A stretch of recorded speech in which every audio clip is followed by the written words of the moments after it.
Good, Please. good morning, everyone. See, we are live on Facebook and excited for this morning's session, getting a little deeper with the Enneagram today. Yesterday we had an introduction and today we'll get a little bit deeper. I anticipate a number of you will have taken the Enneagram assessment yesterday. If you have not, it will be dropped in the chat early on, and you can take it, or you can focus on the information on the screen and kind of self-assess and listen as we move through today's session. Excited for a lot of conversation this morning. There's a lot of space for interaction and sharing throughout this morning's session. So welcome, good morning. Happy to be here with you all today. I'm Joey Lai from Central Pennsylvania, currently sitting in Beaverton, Ontario. I don't think you can get any more Canadian than Beaverton, Ontario, and currently being on Maple Beach Road. So live streaming to you today from there. Excited again to be here with you today in the Woo community. Good morning, everyone. Welcome to the session. Get excited to chat about the Enneagram. For those of you who have your results, we can get into a deeper conversation specific to you. And if you are new to the Enneagram and you have not taken the assessment, that's okay too. We will be sharing a lot of information about it, and you can kind of self-assess and listen and learn as we move through today's session. Good morning, everyone. Thank you so much for being here. Good morning, Helen. Mama Z, welcome back.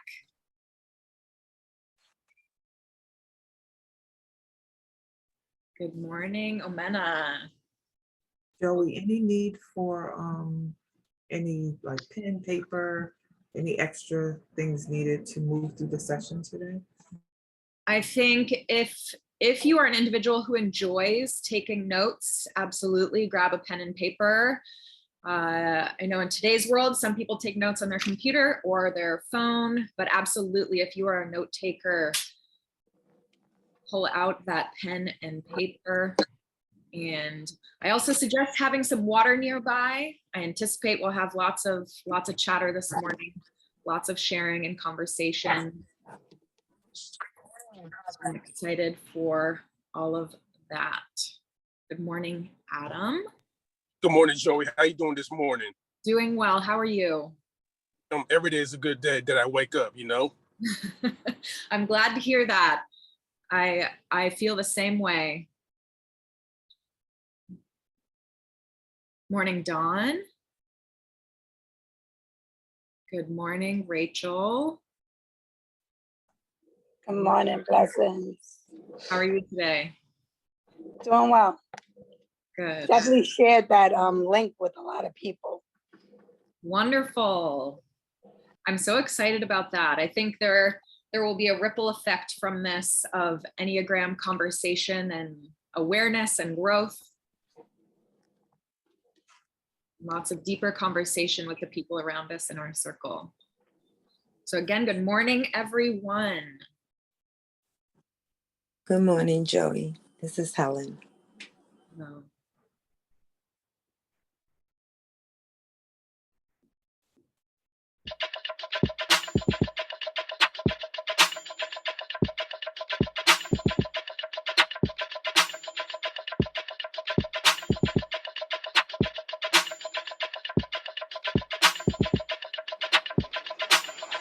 Wake up, everybody. It's time to get up. Wake up, everybody. It's time to get up.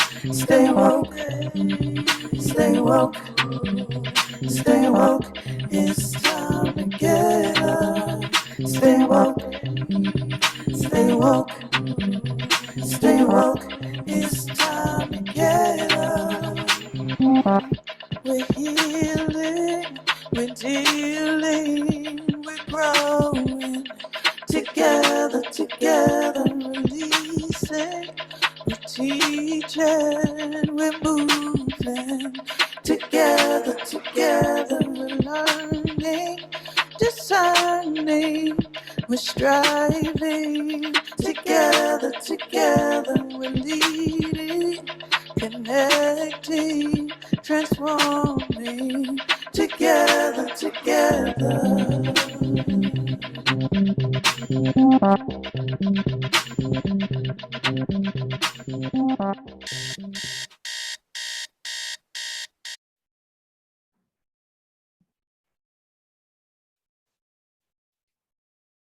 Good morning, everyone, and welcome to today's session of Wake Up Everybody, getting a little deeper into the Enneagram.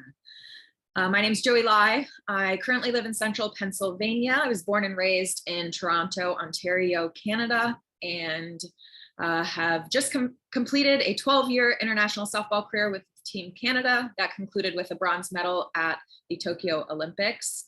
I worked an 11-year career in NCAA coaching both hockey and softball.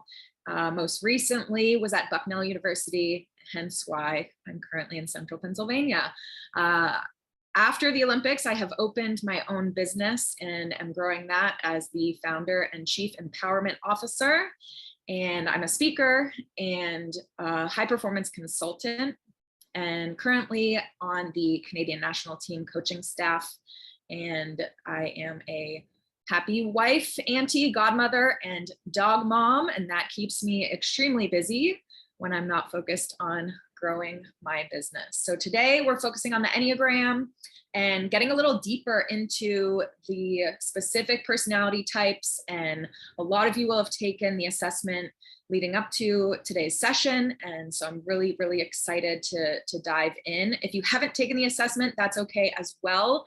The link has been dropped in the chat. If you want to do it, it takes a little while, so completely up to you if you want to do that now or save that to do that later to gain a deeper understanding and gain a starting point for navigating the space. But we'll start with an overview of the Enneagram. And so if you haven't taken the test, you can navigate understanding of the types there and make your best guess, and then join the conversation and growth as we move through the session. So we can head over to, here is this visual I just love because it is kind of all encompassing. So just as we recap, we have all 9 types around the outside of this circle, starting with type 1, the perfectionist. We move to type 2, the helper, type 3, the achiever, type 4, the individualist, type 5, the investigator, type 6, the loyalist, type 7, the enthusiast, type 8, the challenger, and type 9, the peacemaker. So if you have taken the assessment and you felt that you have been correctly typed, like you've read the description, you feel like, yes, this is me, I would love for you to share in the chat which type you are. And then we can kind of gain an understanding of the different personality types we have in the space. And I was mentioning yesterday, I've never met a type 4. So if you're out there, make yourself known. And so I'm a type 2. I am a 2 wing 1. So yesterday I did not talk about the wings. So I'll bring that into the conversation today. Wings can be on either side of your type. So within the Enneagram, you can be one type, just one type. And then your wing falls on either side. So as a 2, I could have been a 2 wing 3 or a 2 wing 1. And what that means is that my natural core desire, my natural core fear is within the 2 personality, but I often pull from the 1 personality types as well. So that's all your wing means. It can be on either side of your number. So I'm seeing we've got a 7, 8, 9. So that's exciting. Lots of different personalities here. Another type 2. Hello, fellow type 2. And so here you can also see that they're split into 3 different colors or 3 different triads. So the 2, 3, and 4 in red are related to the heart. So have feeling that kind of drives decisions in their life. And also the kind of negative emotion that pulls is shame. So that's for 2, 3, and 4. For 5, 6, and 7, head is the pulling decision maker. So that's more of a thinking, processing, and fear or anxiety is the kind of negative pull for them. For the 8s, 9s, and 1s, it's more of a gut, like an instinct that pulls decisions, and anger is the negative emotion underlying those personality types.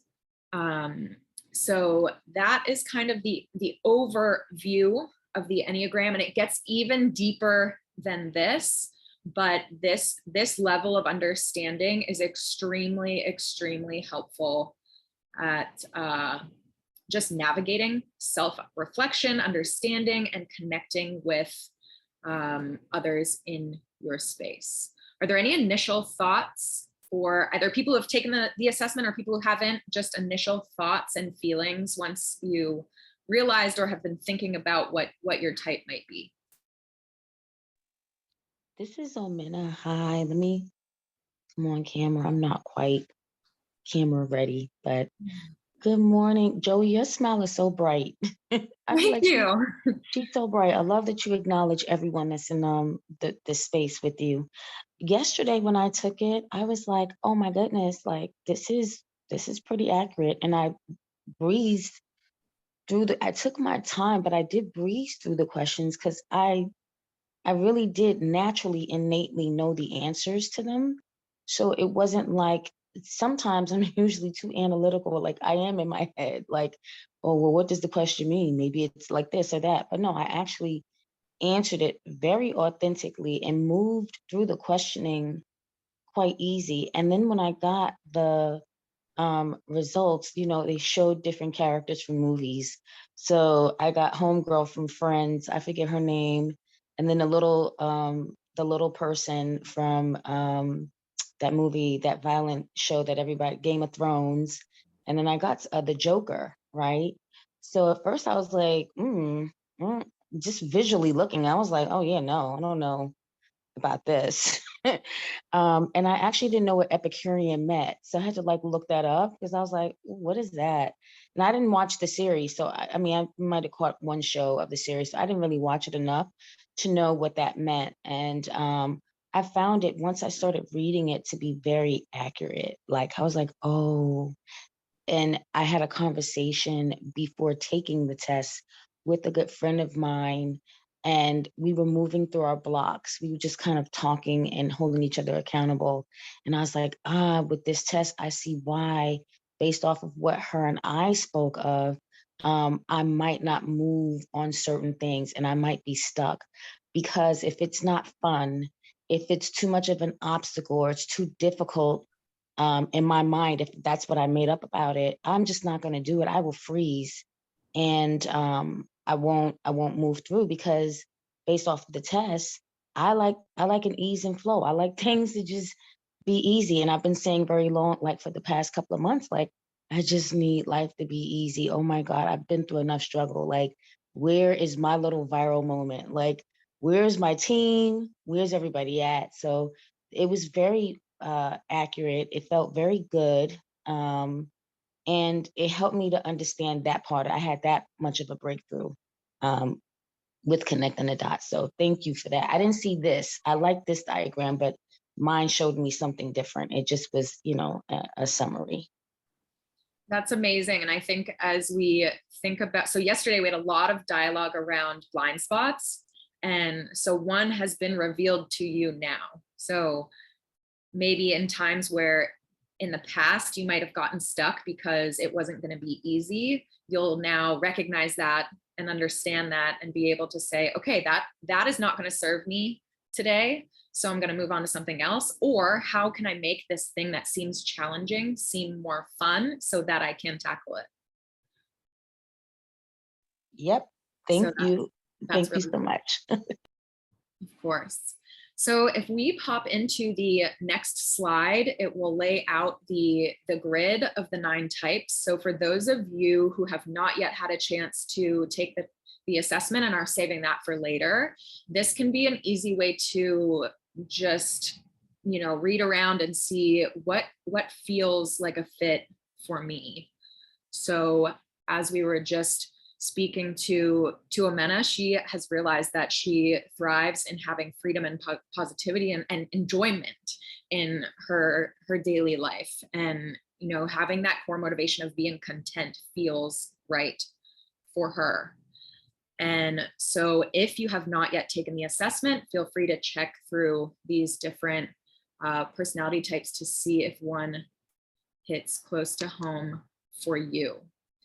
And if we can have anyone else who wants to talk a little bit more in depth about their type or the type they think they might be, I would love to jump into those conversations. If you want to drop into the chat, even if you haven't taken the assessment and you think you have an understanding of where you might fall, we can jump into some more deeper conversation about those types. And maybe I'll put Shawnee on the spot. Sure. And we can talk about 8 for a moment. So we'll go 8 and then we'll go type 9. So if you want to jump to the type 8 slide for me, that Sure. would be amazing. And getting to know Shawnee has been cool now that I understand she's an 8, to see how she navigates that powerful personality type. An 8 is very strong-willed and very much takes care of herself and her people around her. So conversations around the woo community, and that in order to invite a facilitator in, she must trust them. And that is deeply embedded in the 8 personality. They need trust. As you can see, the common needs here: upfront communication, decisiveness, and trust. And through my communication with Shawnee, she has been challenging me to be more decisive and to speak up for myself more. And Shawnee, do you find this interesting, how perfectly aligned this is with you? Oh, absolutely. And then also the weak points, or the core fear, not the weak points. But I said weak for a reason, I guess, because they say the core fear is being viewed as weak or lacking control. One of the things that comes up for me, and I've gotten very present to it, is about my relationship with feeling like I've been played. I don't know if that's how I grew up or where I grew up with the family dynamics, but folks thinking that I'm stupid or that they can get over. That has been a big thing, like a theme for me as I've moved through my life. The pull around that is less and less. It's quieter, but it's still present. It makes sense because I'm an activist. I do work that is considered revolutionary. So you can't look and feel weak in that space or feel like you're not in control. But I can also understand how that's shown, or seen how it's shown up in other aspects of my life when I was younger and had not done the work. Just feeling that I need to be in control in situations like intimate partnerships and things like that. And that doesn't fare as well as being in control when you're doing activism work, or when I'm doing activism work. So yeah, this makes sense to me. Amazing. And so as you can see in the lower right corner, in growth, an 8 will move to the positive traits of a 2. So in growth, you will become more in touch with others' needs and in tune with feelings and having kind of those deep conversation. And I feel my experience with you, I feel like I've seen that a lot from you. Mhm. And then in stress, moving to a 5, so moving to the negative traits of a 5. So when there's a lot of stress, maybe that would show up as, needing to be alone and, maybe researching more, shutting down a little bit and getting really caught up in thinking. Do those speak to you? Yeah, it's, when there's something wrong with me when I'm not really speaking. I can be in a space and just really go quiet, and what can be not as responsible. Well, it's me taking care of me, but I want to be in the angry, disconnected mode, and people notice it. So, and it can shift the airspace in the room because of how strong I am as far as personality and expression. So people start to worry if I'm in a space and I'm shut down and they're just like, what is going on with her? So I try to be conscious of it. I'm looking at the anger piece. So I've said for many, many years, as I've done work on myself for the last 25 years, that my go-to emotion is anger. When I'm not balanced and grounded, that's the emotion that I've activated the most, but it is not often truly what's happening with me. The real emotions are disappointment, sadness, fear. But I will mask those and just let the forward or the outward facing emotion be anger. So yeah, and I'm looking at overexpresses gut. Can you explain that? Because I can share more about that if necessary. So I imagine with all of the self-awareness and just work you've done on yourself, you have gained a very good control over your instincts. And if there hasn't been self-reflection, 8s can overuse their gut instinct. I got that. So that would look like being kind of impulsive and domineering. It would come across in that way. Whereas if you are aware or more in control of this, you have good instinct and you can use that instinct as you navigate the world. Sure. That makes perfect sense. Yeah, Awesome. definitely. Thank you. You're welcome. All I'm going to say, I like that I'm rocking out with Serena, but I could also see the parts that work and don't work about Serena and how she shows up. So this is great. I love it. Yes. Awesome. So let's pop over to type 9. I've seen Kim Yofu and Mama Z, and I believe there was 1 or 2 others who had mentioned type 9. So the peacemaker, and just since we were just talking about Serena Barack being the celebrity here, and you can see how different their personalities come across. And so for 9s, for those of you who came through as a 9, do you feel that these, the need for peace of mind and harmony in your life is true? Do you feel that when you really think down to your deep underlying fears, that conflict and the loss of others really drives a lot of those feelings? So I'm not sure if Rachel, you are a 9. I saw your hand pop up when. Yes, I am a 9. All right, awesome. So peace of mind is crucial. I say crucial, right? That's a strong word, but it's crucial for me because my anger does run very deep. So I need to remove myself today. Now I understand that. Before I was just very emotional and all over the place with my anger and impulsive with my anger. So peace of mind is very important. I think I could deal with the harmony part is most important, right? The peace of my mind of how I handle the situation versus just there being peace. So before I couldn't even accept conflict, so now I'm able to see conflict, and my peace of mind matters how I respond to it, because for so long, being in a space of conflict, it took away from my peace of mind of how I handled situations. It took away from how I felt about myself, how I looked at myself in the mirror even.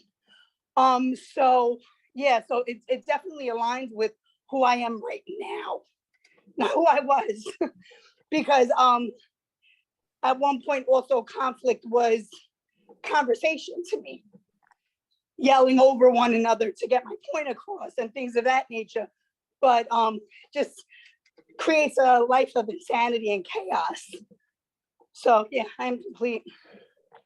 Awesome. And would you think that you wing 8 or wing 1? Like, do you think what we've talked about with Shawnee as an 8, like, do some of those speak to you as well? I do. Yeah, because she expressed also her anger, right? Her anger and her needs to be like, you're playing with me, you're pushing my buttons, right? You're trying to see how I move when I'm in my natural state, even though really I feel as though this is my natural state, but something in my head says they want to see the old you, Rachel. They want to see you that calls them out on their stuff, you know what I'm saying? And pulls cards, that's what they want to see. So yeah, I would say an 8. Definitely see an 8.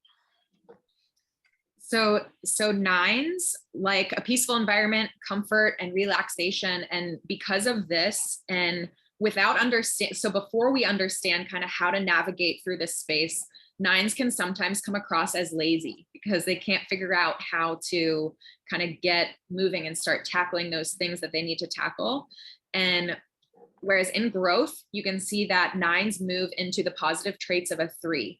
3s are achievers, and so they will tackle to-do lists and they will get very motivated. And so as a 9, when you start moving into a space where you are thriving with your to-do list and getting things done and feeling good about that, it's a perfect time to self-reflect and think, how did I get here? What are the factors that got me to this space? And allow yourself to seek out those things more often and allow that motivation to live in your life more. Whereas in stress, 9s can move into a 6, the negative traits of a 6, which would be, being very skeptical of the world and shutting down more, and maybe some more anxiety and worries and just a lot of uncertainty. So feeling as a 9, when you start feeling those emotions, thinking, okay, what has gotten me here? What are the things that have caused me to feel this much stress? And the more just awareness we can get in those spaces, the more we can remain in our healthy self state more often and move into our growth space more often. Does that all, I saw you nodding a little bit, Rachel, does that all fit? It definitely makes sense because I don't like to use the word anxiety because I feel like it's human emotion. When somebody has concerns and worries about just what's next. Yeah, definitely an idle mind is not a healthy mind for a 9, because we can go into a, like during COVID, I was pushing, like, what the hell? I didn't even want to do certain things that I normally would do. And it was because you became like, you stop moving. Right, as the world stopped moving, and I was so used to going. So it was a shock to my body, but I caught myself, thank God for that. And I decided, oh, let me start moving again. Let me start doing this again. Let me start, so yeah, I definitely can see the 3 and the 9, but the 3 of being lazy, absolutely. I wouldn't say lazy even, I would say depressed, in a depressed state. Of like just a huge hole of how do I get out of a situation. So that's what it looked like for me, more so than I don't like to use those words because I don't think that's our natural state. So just a depressed state where I felt like there was despair and uncertainty, and I just didn't have the want, the desire, or the motivation to move forward. Yep. Yeah, absolutely. Yeah, and just to clarify, the lazy is how it can come across to others. I would never say that, like, a 9 is not lazy. Yes. It's just sometimes how the personality type plays out, it can come across that way. Yeah, definitely. And that's why I just mean in general, like the word to utilize that within me telling like my son or my daughter, you're lazy, they're just going through the transition, so I wouldn't say you're lazy more so than, like, let's get through this. Let's figure this out because this is not a good look, right? But I think those kind of words stick in your mind. So that could even be a trigger word for me and I don't even know it, right? Yep. But I definitely came off as lazy a lot in my life. You know, so yeah, thank you for that. You're welcome. Thank you for sharing. So Mama Z, we've got another 9 in the house, 9 wing 1. So your 9 might show up differently than Rachel's 9, as the 1 will pull more for you than the 8 side will. So that the wings are interesting just as you gain a deeper understanding of how that kind of pulls you into. So as a 1 being the perfectionist and you know, appreciates rules and sees a lot of things right from wrong, and that would pull more so than the challenger wing. So let's move over to a 7. I saw a couple, and we can kind of circle back to Omena, and so you can have this visual for yourself. And as you can see here, this is exactly what we laid out while we were talking to Omena about her situation. And I'll highlight the growth number and stress number here. So you can see a growth is a 5, which is a knowledge seeker, the investigator. So really thrives kind of gaining and sharing knowledge with others, and can be pretty independent. So a 7 being someone who needs to be around people and thrives being around people. In growth, you can become more comfortable being independent in that way. And stress moving more into a 1, so the perfectionist, and maybe becoming a little more controlling and seeing things in black and white versus your easygoing, fun, natural state. So do you have any other thoughts on this, Omena? That's pretty accurate, because that was the other piece that I noticed too, like the downside to the 7s. And I said, oh, yeah, I mean, it just was so clear. Definitely around the stress piece of wanting things to look a particular way. And again, if it doesn't look that way, if it doesn't feel that way, I am stuck. I will not move on it. I don't care how much I try to push myself, affirm myself, talk myself through it. I will not move on it. It's like, it's weird. Yeah. Yeah, so really, really good information to now understand and help you move through those moments.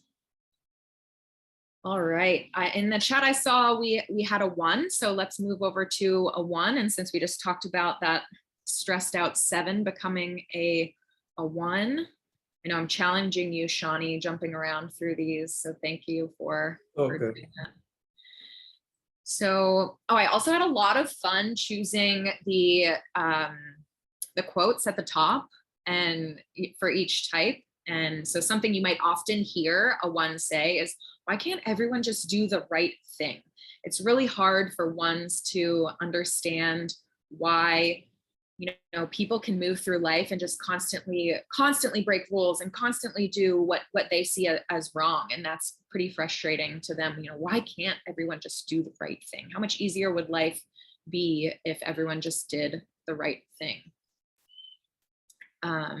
So common needs for 1s: honesty, organization, efficiency. And 1s are very hard on themselves. They are their strongest critic. And, you know, all of us are our own worst critic, in my opinion, but 1s, it is through the roof because they're looking for perfection. And so their standards for themselves are higher than anyone else's could ever be for them. And so they could dwell on mistakes, you know, get extremely internal, or feel personally attacked when receiving critical feedback. And so for 1s, understanding that space, and with my wing 1, I feel this as well, you know, getting critical feedback can be challenging for me. So when I'm moving into a space where I know I'm going to be receiving feedback and I know I will take it personally, I kind of try to clear that mentality for myself of getting caught up in that emotion, and listen to the words and try to just listen, take it in, and move forward, understanding what I can use from that information. So ones in growth will move into the 7 personality, which is, you know, feeling free and feeling fun. And so that's a great space to be in. And for ones, understanding, you know, when I get to that space of the positive traits of a 7 and am enjoying life and surrounding myself with people, like what has gotten me there and how can I have this happen more often? How can I get myself into those situations more often? In stress, ones become more like a 4, and a 4 is the individualist. And so 4s, the negative traits of a 4 would be feeling like nobody understands them. There's nobody else like them in the world, and nobody can possibly understand what I'm going through right now.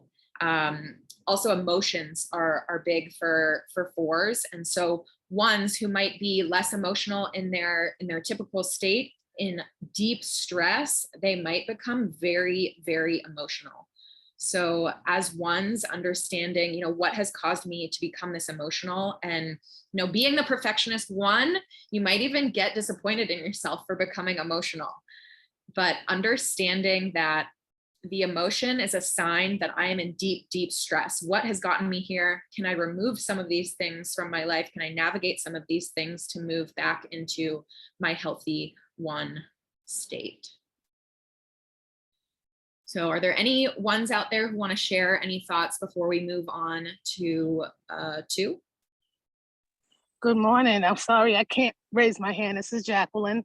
Good I'm out in morning. the street walking.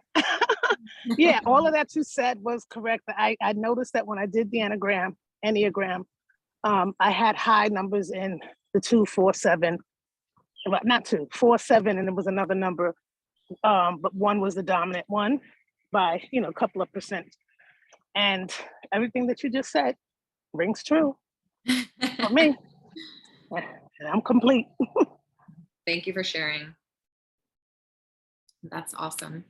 All right, let's move on to a 2.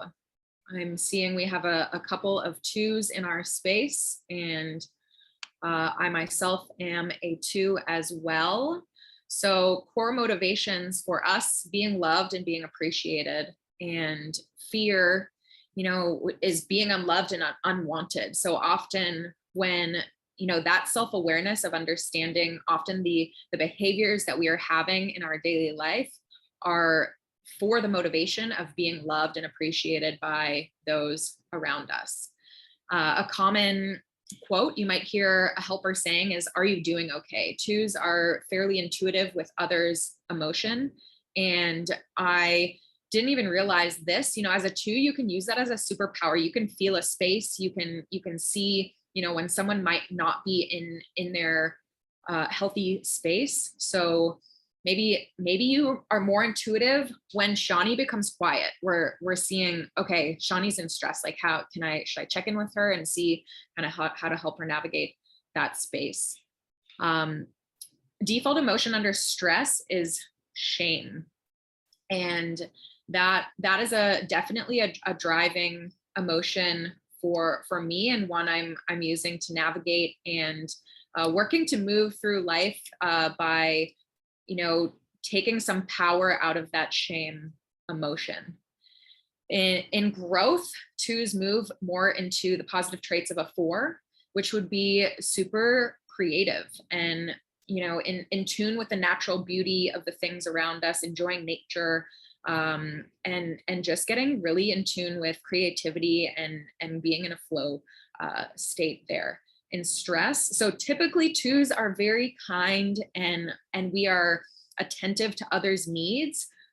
In stress, deep stress, we take on the negative traits of an 8. So very blunt, very, you know, I talked earlier about the impulsive and domineering, like those traits can come out in a 2, and it's very out of character. So for those of you who are 2s, when you get in that space, taking a breath and figuring out, okay, what has gotten me to be so completely opposite from my natural personality? What has gotten me there? How can I adjust this moving forward? And share with the people around me the things that have caused some high stress in my life. So I saw that we do have a few twos in the space. Is there anyone who would like to share or have questions about this one? Dawn, are you open to exploring the manifestations of your two characteristics? Yes, ma'am. I Awesome. was just trying to unmute. Okay, beautiful. Thank you. 2 is the helper. That's me. Very kind, caring, compassionate. That's me. I actually stopped. I wasn't here yesterday. I didn't know about the test. But at the beginning, when I saw we need to take a test, I stopped to take it so I could follow along. And it just accurately describes me to a T. Yeah, so learning and understanding the kind of deeper underlying things of a two can be super helpful. And I don't know if shame feels strongly for you too, and navigating that in life recently has been an interesting eye-opening experience for me. So the shame is when we're out of or what in stress.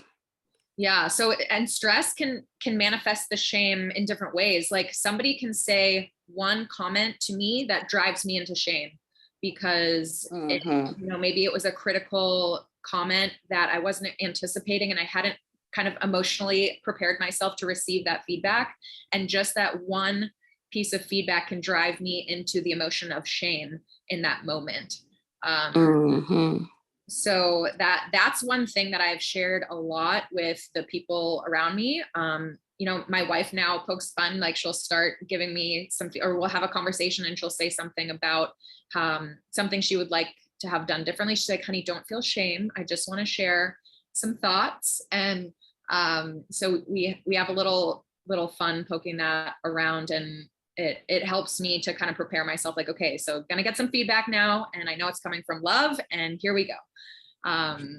So just having an understanding of that and communicating with the people around you can really help kind of lessen the intensity of that emotion. And then I have a question about the wings. Are those automatically what's on the side of you? Like my wings would be a 1 and a 3. So often you can pull traits from the numbers on either side of you, and often one side pulls more strongly than others. So it is likely that you would be a 2-wing 1 or a 2-wing 3. So wing 1s would pull more from the perfectionist type, and often be, not always, but often be a little more quiet kind of individual, versus the 2-wing 3 sometimes plays more as social in a space.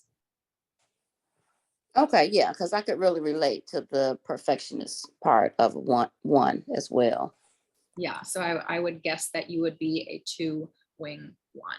And something that's been really fun for me and for, while I've worked with teams through their Enneagrams, is, once you understand your type, there's a lot of stuff on social media, like there's some Instagram accounts that function fully on 2-wing 1 or Enneagram type 2. And so they'll throw out memes and like different things. And so it's interesting to kind of navigate the Enneagram in that sense too. And when you have someone else in your life, there are 2 other teammates of mine from the Olympic journey who were 2-wing 1s. And so we have a group chat and we just send 2-wing 1 memes and talk about, it sparks conversation about navigating those spaces.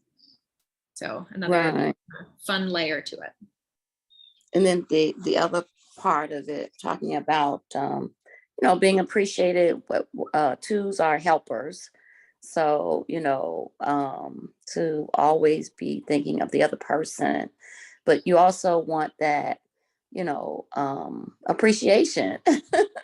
Yes. I have found this self-awareness through this has helped me find that there are moments where I've realized I'm upset and I didn't know why. And, now I realize it's often because I didn't get a simple thank you for something that I've done. And so kind of navigating that space of either, communicating with people about that, and doing the work with myself of, getting through the pride. Is it my pride that needs that recognition and appreciation for doing something? Can I work to do these things without expecting something in return?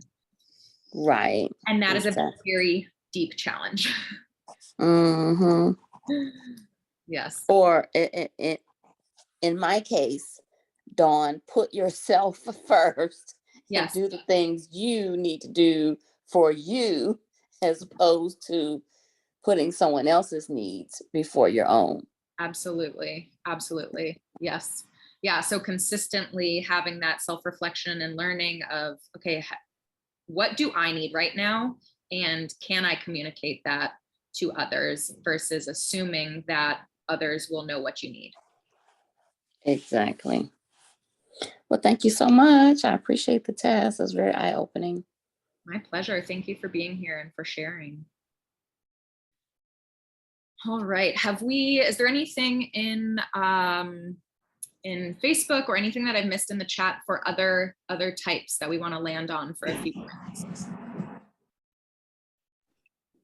Before we move on, I'm new here. I just want to ask, who was that asked if I didn't mind sharing? That was me, Shawnee. Shawnee. Oh, okay. Hi. I'm just trying to get to know everyone. Okay, thank you. I'm showing myself so you can see my face. How you doing? Okay, good. Awesome. In fact, I love that you came back on. And Joy, I'm interested in whether you want to take a deeper dive in this or not. I do a lot of coaching of myself, or self-coaching, if that's possible, and of other people around why we give. So when I see the helper, I'm always curious about the motivation of giving and sharing and helping, and looking at shame activation, or let's see, what is this? Oh, the need for appreciation,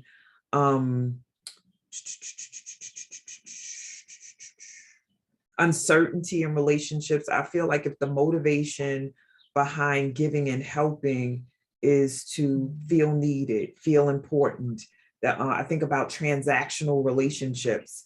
It's like, okay, I did this for you, so why aren't you acknowledging verbally, giving me something back, opening up a door for me? Like, I do a lot of work with folks around this that are engaged in codependent relationships or are constantly giving to depletion. So I'm really curious about this one, all of them really. But this came to mind as you and Dawn were chopping it up. And I know that this is your number and the way that you show up. So I know you probably know this one better than any of them. So I'm curious about that for your own journey, and then also other helpers that you know and coach. Yes, I think the awareness and the hard work comes in acknowledging the pride, and that it's often the underlying pride that is driving kind of the negativity with the helper, and that need for the appreciation and that need for the acknowledgement. And so really challenging. I have been working to challenge myself to do something for someone and not put myself in a position to receive the appreciation, and to just kind of feel, what does that feel like? Maybe it's, for example, doing a favor for someone, and not, when they're not there, they might not even know that it's happening, and not following up with them and being like, hey, did you see that I folded your laundry? Or whatever it might have been, to just say to myself, it's okay to do things for people with nothing expected back. Twos can often find themselves getting in a space where they do feel depleted, as you said, and feel used and feel unnecessary and feel unappreciated, because other personalities don't act in the same way. But for twos, they're like, why don't people understand my needs? Why don't people just do things for me like I do things for them? So it's really hard for twos to see that that importance to understand your own needs and start looking inside versus always focusing on others and what you can do for them. Sure. Right. Thank you, Joey. I moved forward to 3 because Safia was asking if she could see it again. So I'm curious about, Safia, if you're willing to work with us around the number that you received, the achiever, if you want to do that deeper dive. I'm here. Can you see me? Oh, let me see. I'm not dressed, but I'll show you the top half. Thank Um, you. Good morning. Making my smoothie, I just worked out. Yeah, so I jumped on, I showed Shawnee's text, so I did the test and 3 came out. So I was reading it as you were sharing because it was a little different than what was what I Googled. So I'm just curious, what else is true for 3 as far as stress? So I see the growth number is 6. What other characteristics come up as far as stress? Yeah, so initially you move into kind of the negative traits of your own type. So for the achiever, that would be kind of getting so focused on the tasks at hand on your to-do list, and possibly, you know, if there's other people in your space, they would almost be an annoyance to you. You want them to just leave you alone to get your work done.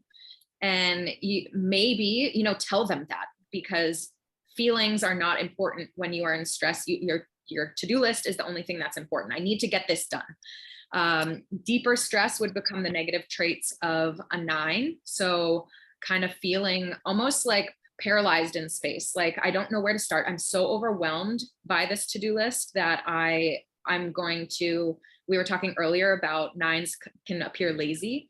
So others might, when you're in deep stress, they might be like, oh dang, she's lazy today. Like what is happening over there? Like very internal and just almost paralyzed in life, not being able to figure out where to begin.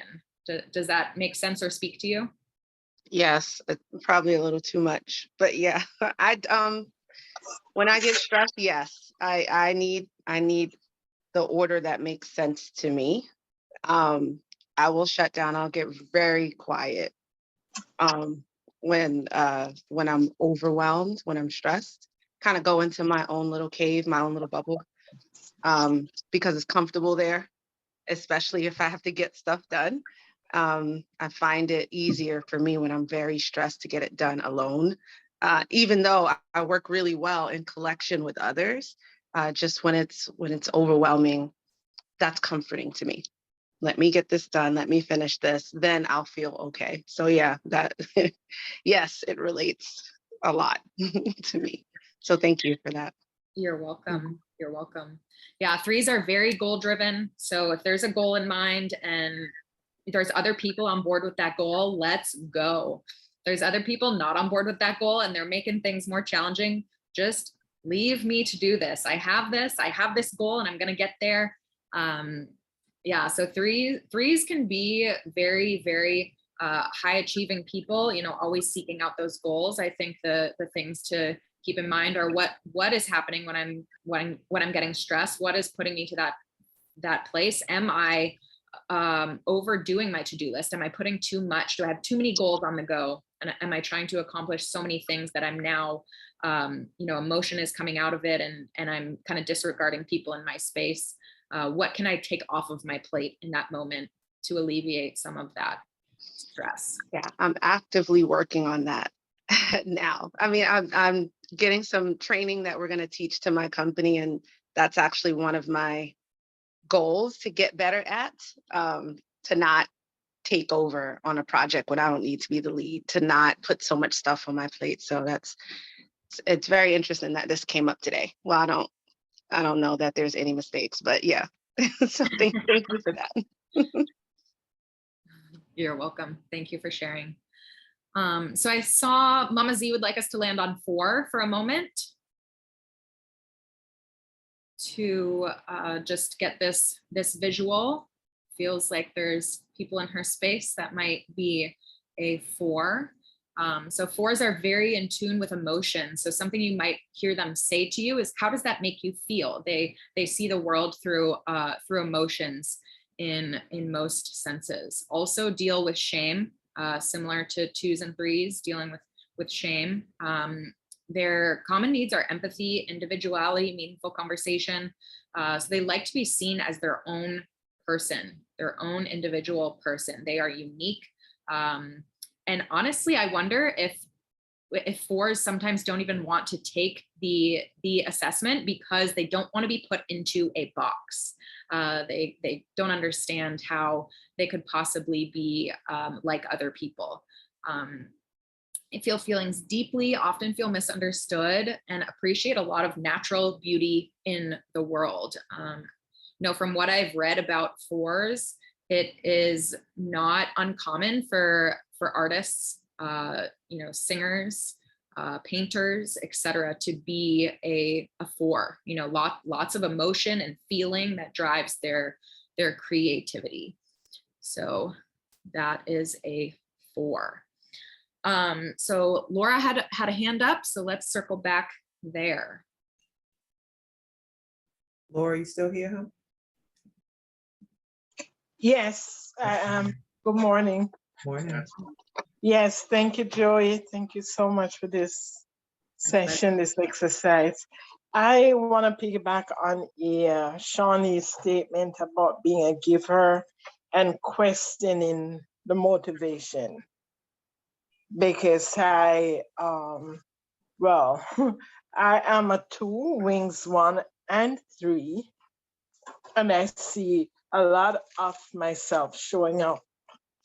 But I used to question my giving as, was I seeking validation? Was I seeking acknowledgement? Or is it really who I am? Is this my soul's purpose? Is to be a giver? Why do I need to question why I'm doing it?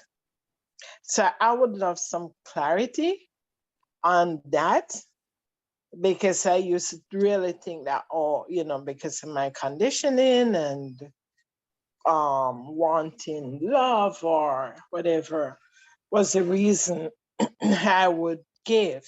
So can you clarify that for me? Yes, you can absolutely move into a space where you are thriving as a healthy 2 and you do not need that validation. So it is quite possible, if you feel you're in that space, that you have done the self-reflecting and understanding and worked yourself into a situation where you can just give because you want to give, and you have figured out how to take care of your own needs. I think when 2s are so focused on the giving and are not in tune with their own needs, that's when it often becomes extremely draining and frustrating, and those emotions start coming up more strongly of needing that validation and appreciation.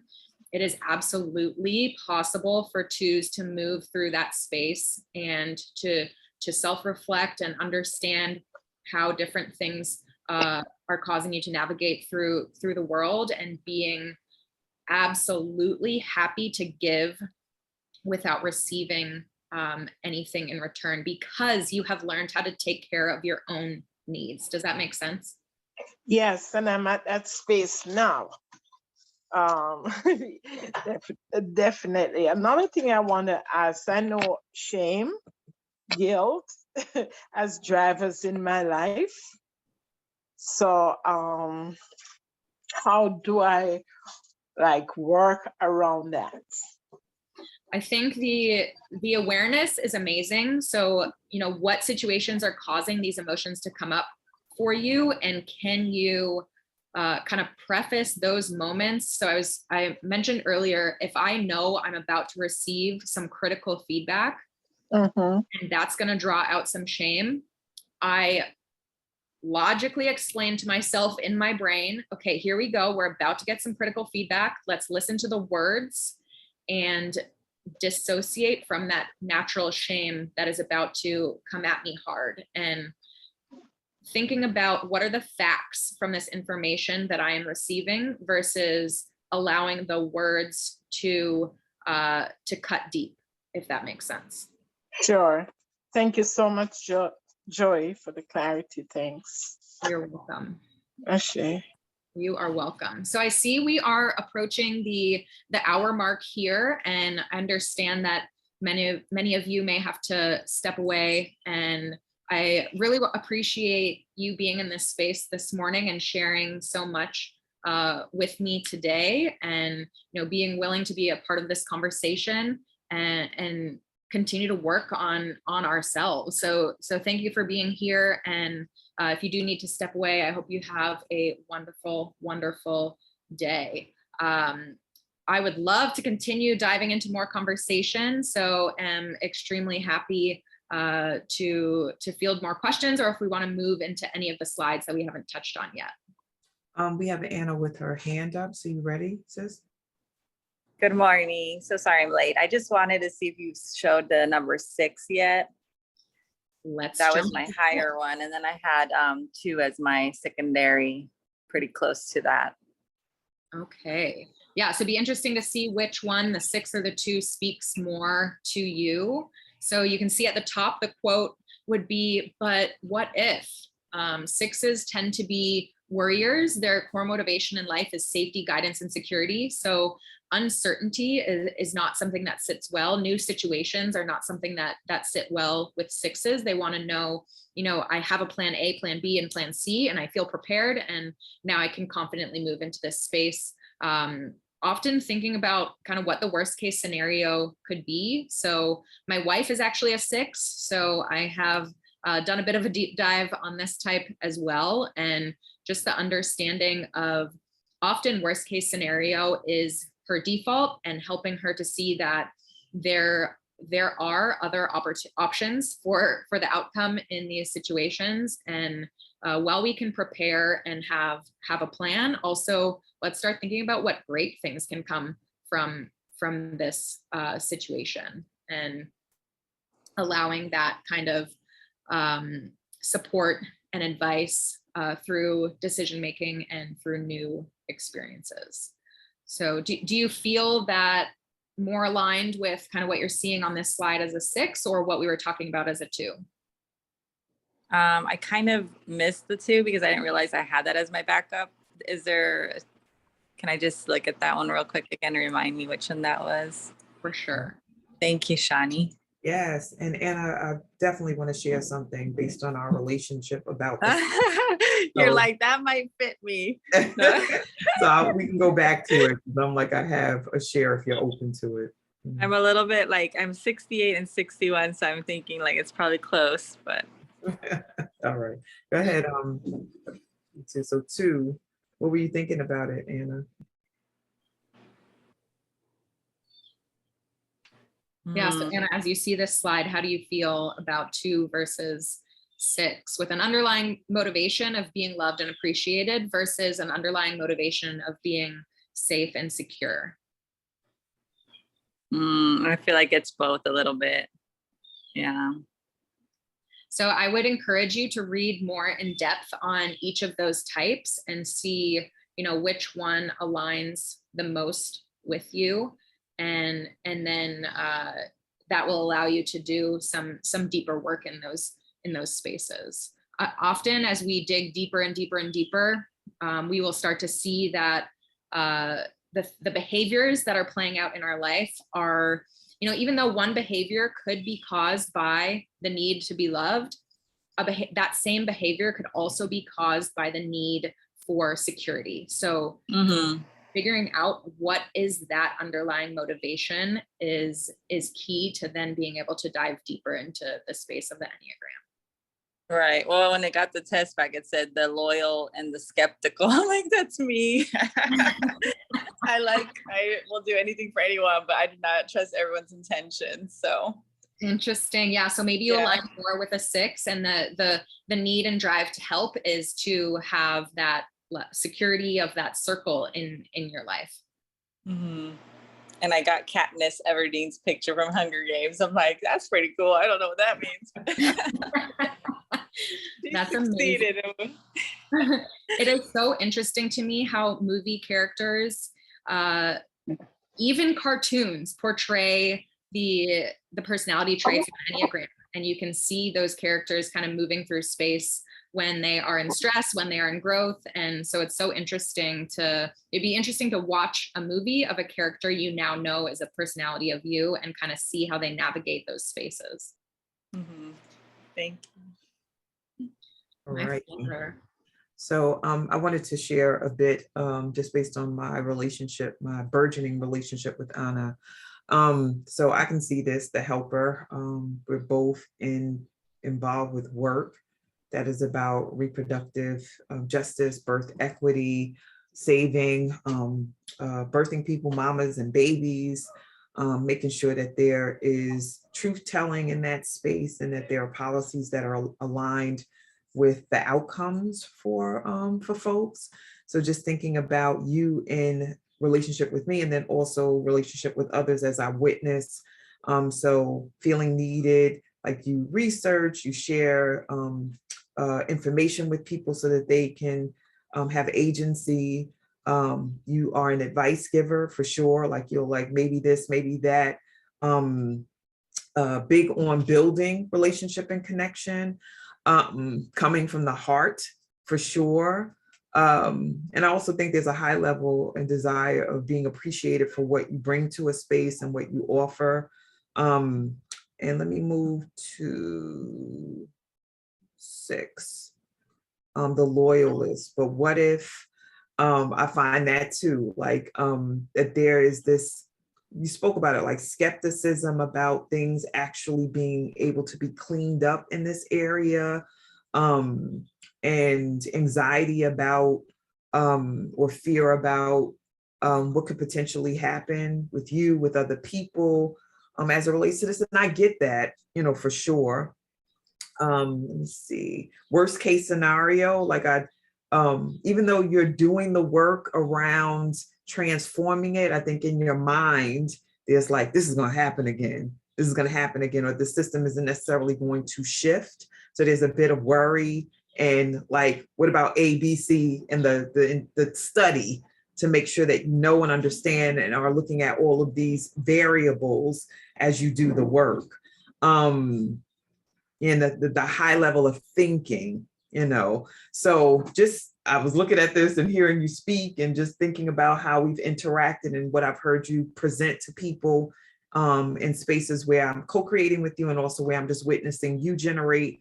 It's like that. And there's a lot of detail-oriented navigation and injecting like your beliefs or your thoughts about a particular thing because you've done all this study. It's like, wait a minute, hold up, consider this, making sure that things move in a particular way so that you can feel safe, secure, and mitigate some of the fear. That's my take. It doesn't have to be right, but that's my feedback, my take, my observation. That's amazing. It is really helpful to chat with somebody who knows you well as you're navigating this initially to see how you show up in a space through their eyes. So just what you displayed there, Shawnee, it's so interesting to have that outside perspective as well. Sure. Thank you, Shawnee. It's funny because like, I feel like some of the questions when I was answering, I'm like, this sounds so negative that I do that, and I'm like, but it's me and I have to say yes, and like, I hold people to the standard that I have for myself, especially with like integrity and honesty and, doing the right thing and stuff. So if someone doesn't, like, it really, like that whole skeptical, like, what's their motivation, So it's tough because I'm like, I almost sound like that's a bad answer to say, but that's what I believe, and with the things we do, definitely I'm always like, well, do they really care about our babies? Do they really care about the mothers involved, or are they just trying to make money off everybody, which is really, I think of myself, I guess I think I'm smart. I'm like, I figured it out. I know what they're really doing, So I'm not going to sit here pretend, especially after, it happened in my family. So the more you speak and the more Shawnee was speaking about you, and it seems like information and knowledge is important to you as well. So it's possible that being a 6 swing 5 would would cause you to have that underlying motivation of safety and security, and also have that desire to gain knowledge. Shawnee, if you want to jump over to 5, as Mama Z pointed out, that's one we have not seen yet. So 5 is the investigator, and often you can hear a 5 say, I wonder how that works, because they're curious to understand how things work in the world, and to do research mostly about things that they care about. If there's something they care about, they're going to do the research to understand and gain as much knowledge as they can around that. So if that speaks well to you as well, Anna, it's possible that you would show up as a 6-wing 5. Awesome. Thank you, Anna. And then after her, there are lots of hands up, and we are so appreciative of the participation. So Dawn was next, then Rachel, then Theodore, then Teresa. So Dawn, are you ready, sis? Yes, just All right. quickly, information about digging deeper into the different personality types. Yes, so the website that had the assessment that was dropped in the chat, that so if you look at the menu bar on that site, there are pages for each of the types. It goes into a lot of depth. So initially, I read a lot on that site. Since then, there are a lot of Instagram accounts that I follow. And I think on my final slide for today, I share the one account that I've learned a lot from. She's actually an Enneagram coach. So I'm just an Enneagram obsessed person, but there are actually Enneagram coaches out there. And so I've found a few accounts that I follow, and they post a lot of good information that has helped me learn even more. And then also accounts that are specific to my type has allowed me to learn a lot about that as well. If you want to learn about all the other types, I really encourage you to navigate that website where the assessment was, to learn more about the ins and outs of the Enneagram. Okay, and I thank you for the information, because as I'm sitting here and you were speaking and other people were speaking about being a 2 as well, I was able to realize, the codependency has a lot to do with it, but I've done a lot of work around codependency. The appreciation and wanting to be recognized has a lot to do with it. But I've done a lot of work around, am I doing this out of the goodness of my heart, or am I doing it to get the recognition? And then the other thing is I've learned to say no. Good for you. Teach me how. And as long as I keep those boundaries set, then I don't get overwhelmed. So I'm just really giving myself a pat on the back this morning, because of the work that I've done to not have it go that pendulum swing so far that other way. So thank you so much. Yes. And I'm not going to ask anymore. I'll just do my own further research on it. Well, thank you so much for sharing. And I'm also proud of you for that work. So congratulations on that. Thank you. Yes. So the next person is Rachel. You ready, Rach? Yeah, I'm ready. I'm Okay. gonna be on camera because I'm trying to get myself situated for the day. Okay. So for me, again, I was thinking about first the research, but you answered the question. So thank you, Dawn, for asking that question, because I want to do more research. And also just the fear of loss, right? Also, I didn't speak about the fear of loss because of conflict, right? So I'm still not in the space of learning how to have healthy conflict, if that makes sense. So it definitely does resonate. The fear of conflict is because I don't know how to respond in a healthy manner. So I kind of like shut down or decide not to have that conversation, like, because if a word that is said out of content, then I'm thinking, then I go into, what is that, 3? Like, oh, they're playing with me. They want to see, they want to see the old me. So I go into switching back and forth. So still trying to navigate how to have conflict where I don't pick apart words. And I am complete. Thank you so much for sharing. And I feel very passionately about you will find how to navigate that space in your life, that space of conflict. Thank you for that. You're welcome. All right, we have Theodora's hand up. Theodora, you ready? There you go. Good morning. Morning.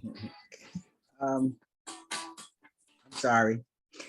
I came up like 79% as a 7 and 61% as a 9. And I just, I'm sorry, that's my daughter.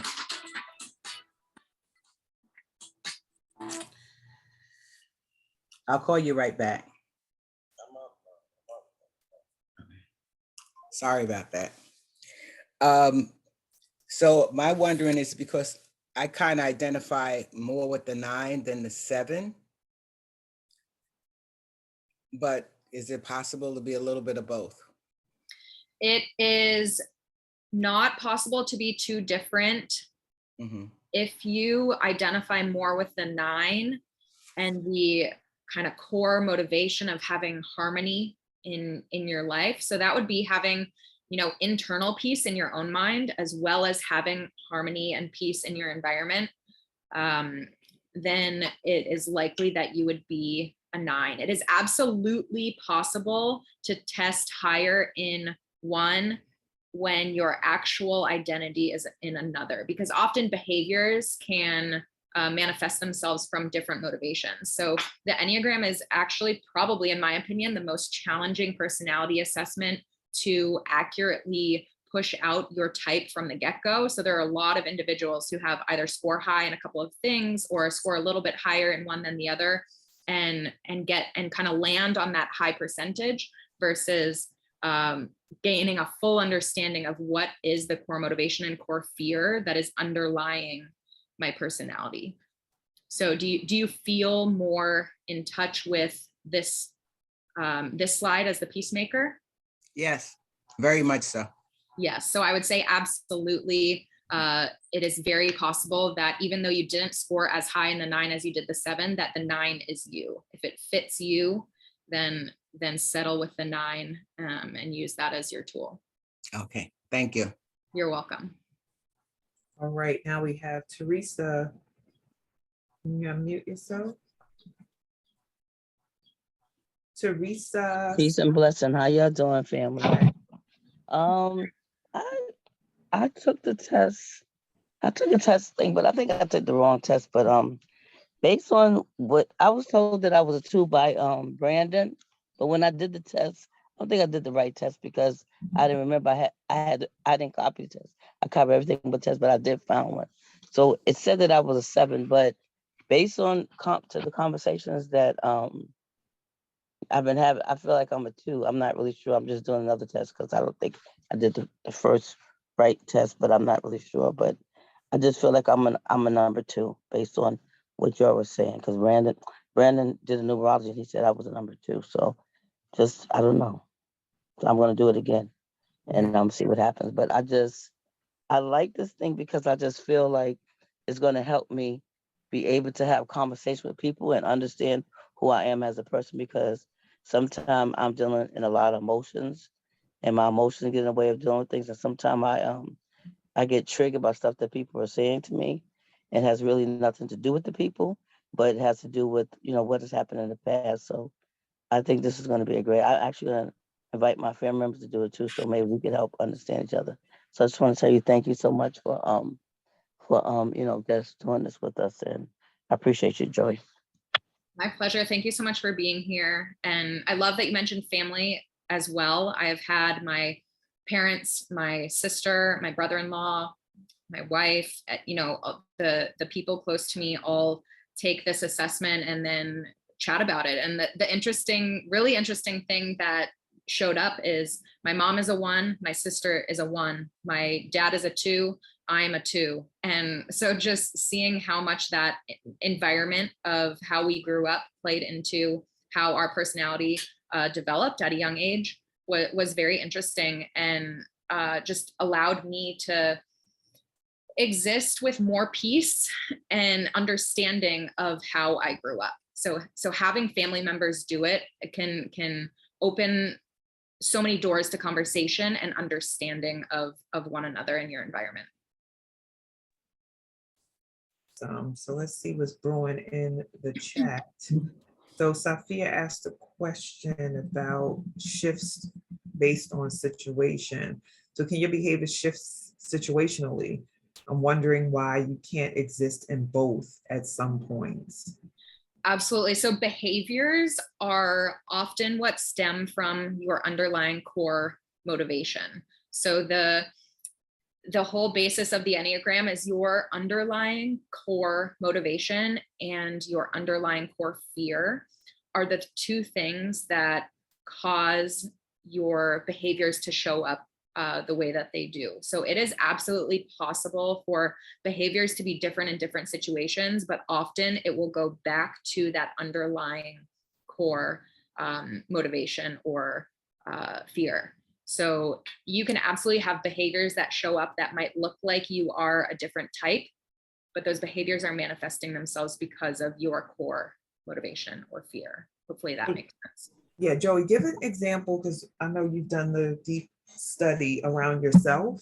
So what is an example of what you just shared so that Safia and others can be clear about how the behavior still aligns with the core type that you are? Mm-hmm. So I think an example could be, excuse me, so my natural type is not one to take charge of a room. And as a 2, I want to make sure everyone's needs are taken care of. So I often am quieter when I join a new space. When I'm meeting new people, I sit back and observe and try to understand what the flow of the room is before I kind of integrate into it.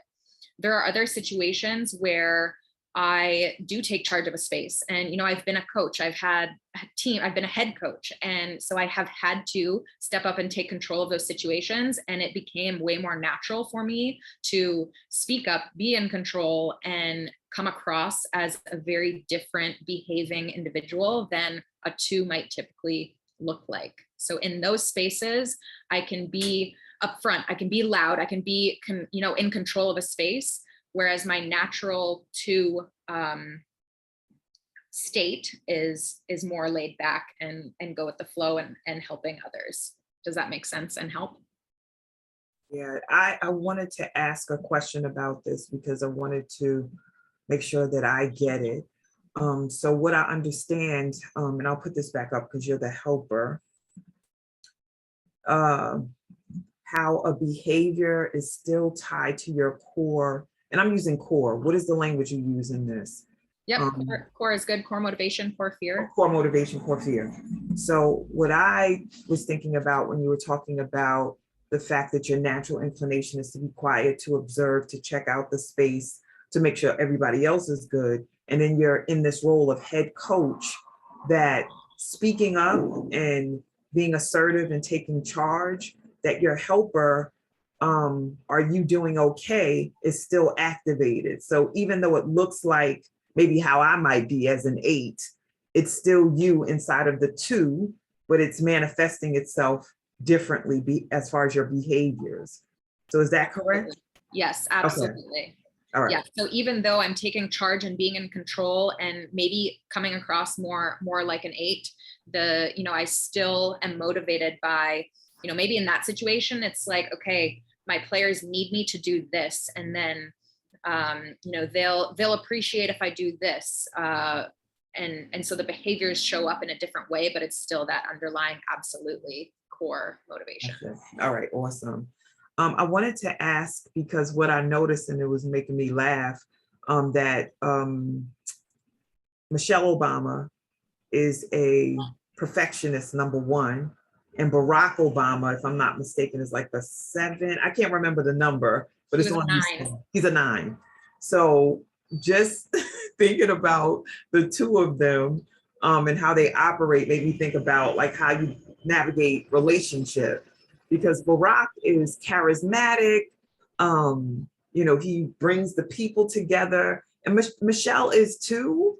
But I just found that I found out more when I watched this show about like some of the dynamics in their relationship, is that he also could be passive, and not want to rock the boat, wanting to be the peacemaker and just keep things going. And Michelle, I guess part of the perfectionism was like, listen, you better tell these people this, you better do this or do that. And they would be at odds.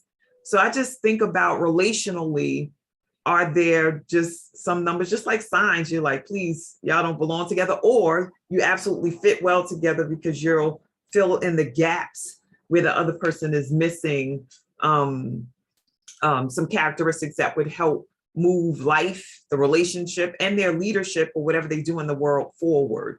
So what are your thoughts about that as far as relationship and navigation? Because I heard you talk about your own relationship too. Yes. Yeah, I think something really cool about the Enneagram is there isn't a perfect fit. There's not a, these two types work the best. It's the deeper understanding you gain of yourself and the deeper understanding you gain of your partner allows the relationship to blossom in just the most amazing ways. And so using the tool to help in those spaces, like as a 2, I'm very needy. I want to know that Bailey loves me. I want to know that, she misses me when I'm gone. And so now that we understand kind of why I need that, it's another thing that, I'll be gone from the house I'm running a 5-minute errand and I call her, I'm like, hey, do you miss me? Just to like poke fun at her. And as a 6, she doesn't need those things. So she doesn't naturally do those things. She doesn't naturally share her feelings with me about our relationship. Now she understands that I need that and I enjoy that. And so she makes a point to share her thoughts and feelings more often with me. So the deeper understanding in a relationship, the more empowered you are to fulfill each other's needs on a daily basis. Yeah. Thank you definitely for sharing that. And I think about the Michelle Obama and Barack Obama example. If it were left up to her, doing everything that, if he did everything she said, he might not have gotten a second term as a president. Because great partners, but she was just like, I'm tired of this shit. The racism, the this, and this. You got to tell them. And he's like, I'm running the country for everybody, not just for folks who identify as Black. And that was very hard for them. So, thank you for sharing that. Helen had her hand up and Yogisha has her hand up. So Helen, you ready?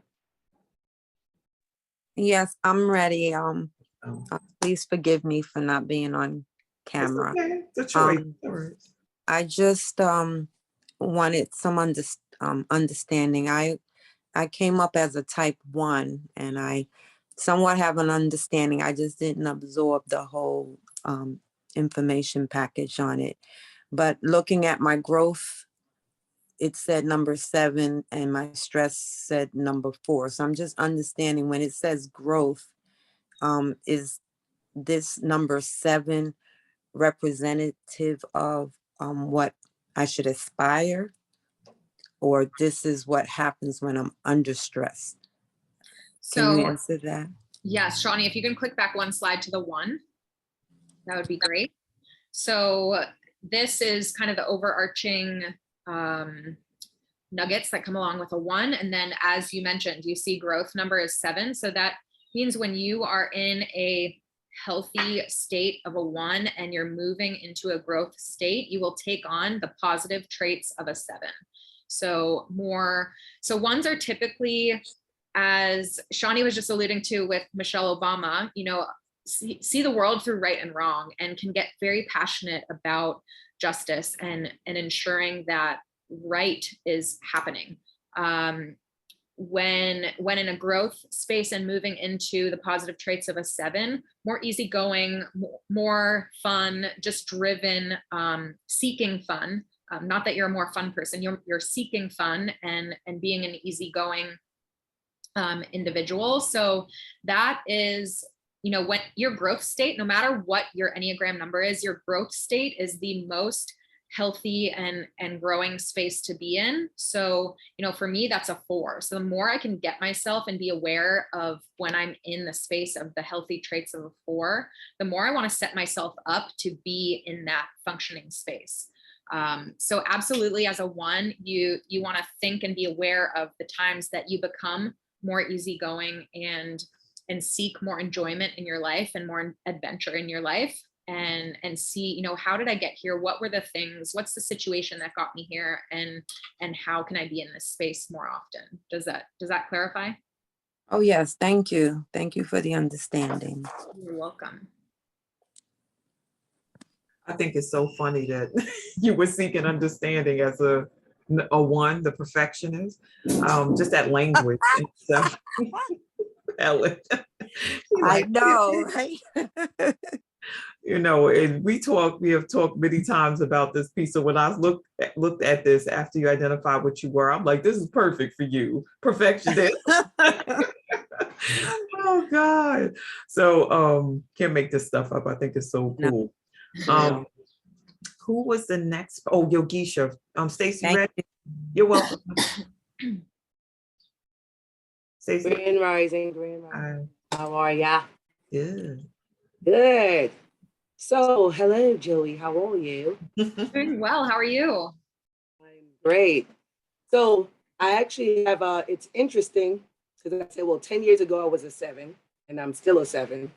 And what's interesting is on my chart when it came up, the 7 came up first, the Epicurean, the adventure, but it says, your result is uncertain because it is very tight. We advise you to also read the description of the other dominant type 3W2, right? 3 wing 2. But when I looked at it, I was like, But, also just like, hey, it came up. So just checking it out. And that's part of me as the 7. That's just like, I'm free. Don't try to put me in a box. Like, I'm not even gonna tell you what number I am. I'm not even gonna. So like, it's funny because even when somebody put in the chat like about the group, like, oh, let's the 7s. I think it's so many. Like, let's get in the group, and I was like, what group? It's more putting me in the box. No, that's on the inside. Like, what are you talking about? A group, right? No offense, Amanda. This is what's just going on in my brain. So it's just interesting, all of this. First, I want to thank you for bringing this up because, my teacher, even I did this in my yoga teacher training 10 years ago. And my teacher had this, bringing the Enneagram in, and we were seeing it. And before I took the test, everybody's like, oh, you're a 7. Stacey's a 7. You're a 7. You're a 7. Like the whole world, you're a 7. I was like, let me take it just to see what they're saying, because they're saying that I'm a 7. So it's just interesting. So what I'm going to do is look at, because I did read the 3, and it's so funny that I just like closed it off. I was like, okay, 3, I'm not talking to you. Like, I'm just, but what's interesting, I would like to know what is the, when you had the circle up yesterday. Oh, so I could probably screenshot what you have here now so I can actually check it out later on. But when you had the circle up, I'm trying to think of what is the one. Let me just get clear here. Sorry. So 7, wing 8. And then, so does that mean that that's when I'm like, is that the lower vibrational frequencies, it will be the 8, or is that just like the help, like the other part of it? Yeah. So if you're a 7 wing 8, the wing 8 is just, you pull from that personality a little bit. So naturally, a 7 wing 6, although they would be adventurous and outgoing, they might be a little bit more reserved and have that little bit of skepticism around the world. Whereas a 7 wing 8 would be way more outspoken and have a little more of that challenger instinct within them. Does that make sense? Yeah, that's definitely more than, that's why I didn't get a 6. And then so where is the opposite? Like, I heard you speaking to people also about like when you're in the lower frequency, like I guess the other things come up for you, I would be looking towards a what? So as I see the arrows on the, would that be down to a 1? Yes. So as a 7 in high stress, you will take on the negative characteristics of a 1. So very critical, judgmental and really seeing things as right and wrong, which is very different from your natural personality of being free flowing and enjoying life. And so in deep stress, if you feel yourself getting super critical, judgmental, and only seeing right from wrong, those are warning signs to you that you are in a space of deep stress. What has gotten me here? How can I navigate this situation in the future to alleviate some of this stress in my life and avoid driving down into the negative traits of a 1. So the negative aspects of the 1. Yes. Okay, so so it doesn't have anything to do with the other things about the 1, just what's negative. Got it. And then with the 3 wing 2, so that means 3 achiever, performer, status seeker, but then the helper, and I so see that connector, manipulator, nurturer. When they said manipulator, I was like, okay. And then also like just being like, I got that. And then what I'm thinking is, so what's the down from the 3 is the 6 or the 9? Is it the 9? So a 3, when they are in deep stress, they want to absolutely disconnect from the world.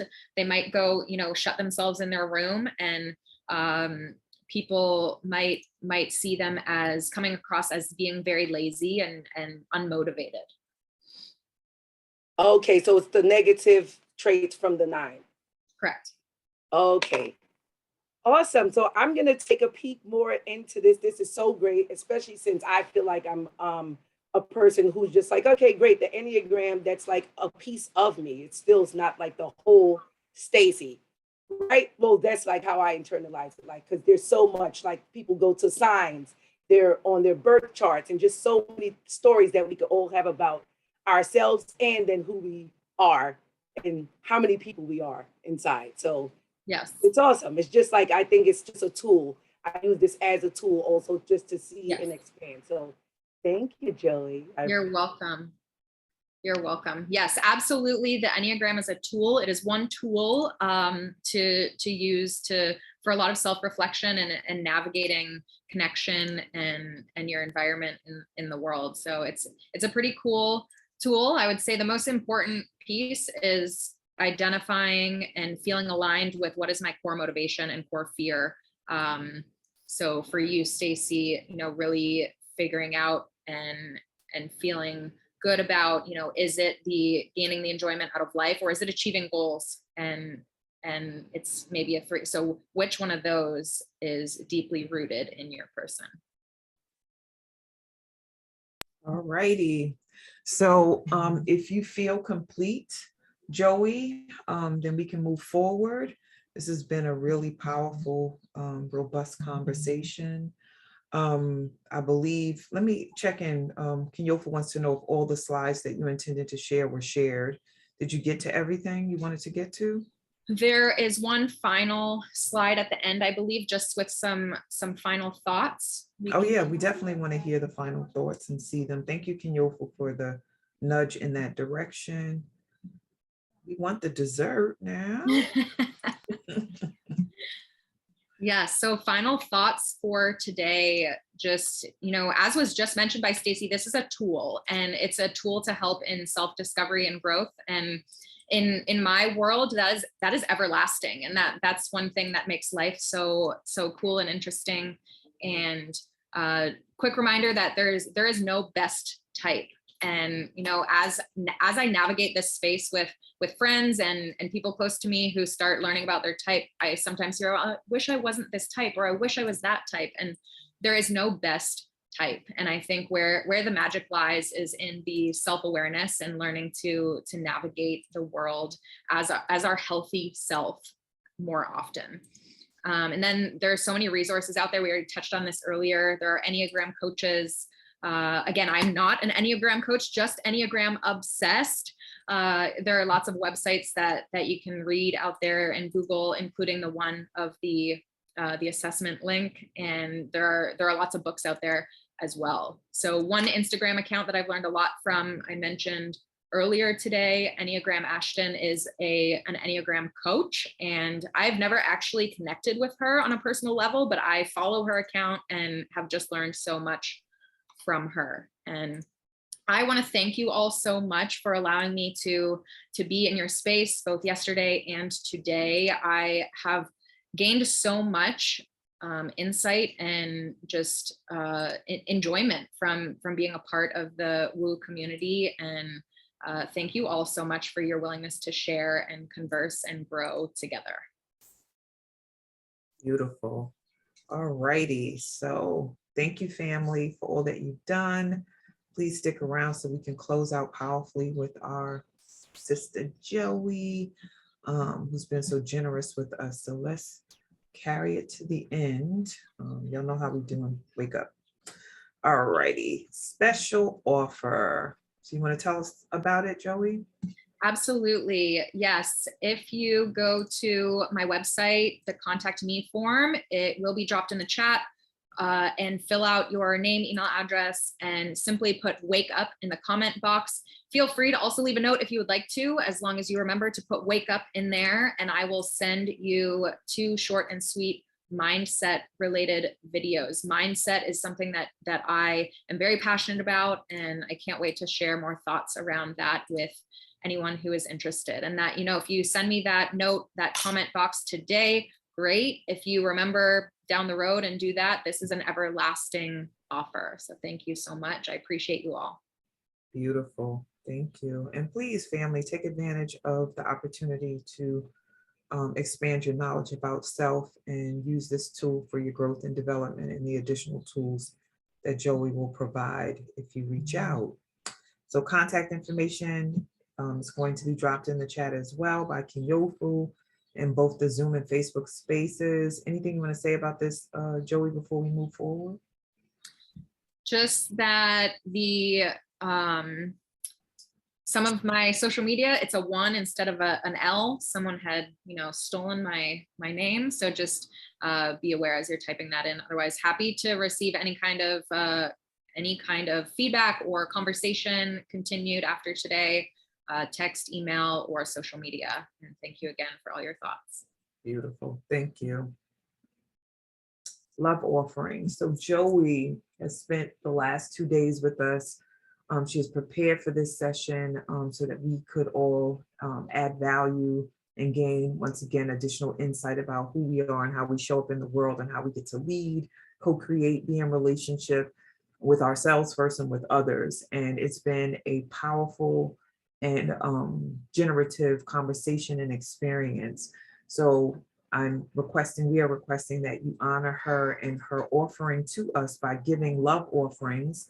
And in this space, we view money as my own natural energy yield. So we ask that you share your energy yield in the form of money with this community, with Joey and then the team that has generated this session today. And you can do that by utilizing Zelle or QuickPay at soulleadershipdevelopment@gmail.com, or you can use Cash App, $Spirit of a Woman. The code for this session for Joey Lai is $638JL. I said dollar sign. Hashtag 638JL. So, remember to do that. If it's not right now, definitely we ask you to do it now if you're able to do it. But if not, please remember, put a note so that you can come back, swing back, and offer your love in the form of dollars and cents.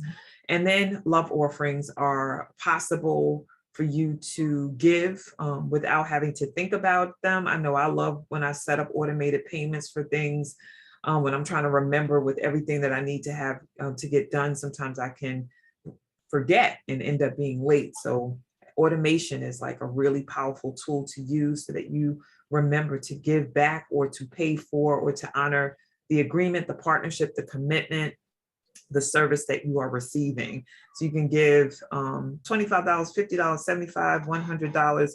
If you want to change the amount, you just change the dollar sign and whatever number you want to add, but keep the / and the rest of it so that you can give to the space on a monthly basis. And thank you for those of you who are already doing that. We appreciate you. So tomorrow we have another awesome wonder. And then following that, as you can see from the picture, we have a powerful sister who is about to support us in our evolution and relationship with art. But starting with tomorrow, our 30-minute appetizer, we are going to be with Dr. Valerie Newsom Garcia. She's a new person in my life, just like Joey, but powerful, potent connection relationship. And her title is Who You Are and What You Do. So always want to know those two things. Even when I think I know, I can always do more work to explore that and deepen that. And then on Thursday for a 90-minute session, a full smorgasbord of opportunity around art, will be with Sanyazen Haru Negron, exploring the topic of holding space is art. Ashe, yes, yes, yes. And for those of you who are new to the space, and we had somebody actually mention that they were earlier, if I'm not mistaken, I think it was Dawn. The Wu Nation welcomes you into this space. We are loving, we are committed, we are about the business of learning, elevating, and ascending. So come back through. Don't let this be the last day that you attend and participate. Come through and join us so that you can contribute to our growth and development as individuals and as a collective.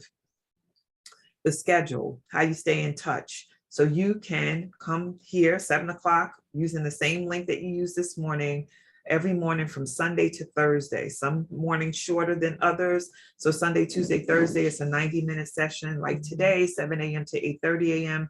And then on Monday and Wednesday, we do 7 to 7:30. Sometimes we go a bit longer, but the bottom line is that you will get more than what you came to get, and even beyond your wildest dreams if you show up consistently and are able to be willing to receive.